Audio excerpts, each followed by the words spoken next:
দাদা, আপনি বুলেটের উপর বসে বিড়ি খাচ্ছেন?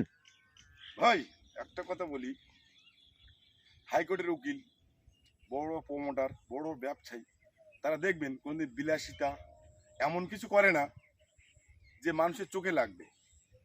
একটা জিনিস ভাববেন, আজকের আমাদের সমাজ ব্যবস্থা কোথায় আছে? বিড়িটাই কি আমার কাছে সব? বুলেট চালাই বলে কি বিড়ি খাওয়া যায় না? আপনি এটাই বলুন যে বুলেট চালালে কি বিড়ি খেলে দোষ? আমি কি সিগারেট খেলে কি বুলেটের মালিক? আমার কি অর্থবিত্ত দেখানোর মানুষের খুব প্রয়োজন? বলুন। দাদা, তাহলে আমি সরি। ভাই এটা মনে রাখবেন, আমরা সমাজে বাস করি, সবাইকে নিয়ে।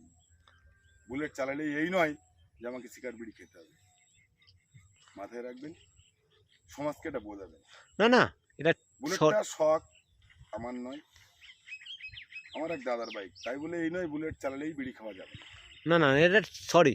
আমাদের মধ্য পরিবেশে যে বুলেট চালালে যে ওটা করা যাবে, এটা আমাকে বলাটা প্রশ্নটা আপনাকে করেছি যে বুলেট চালালে যে বিড়ি খাবে, এটা আমাকে সরি।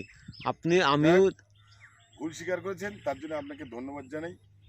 এটাই, আপনি যে আপনার ভুলটা বুঝতে পেরেছেন, তার জন্য আপনাকে ধন্যবাদ। চলে যাচ্ছি দাদা। সরি দাদা।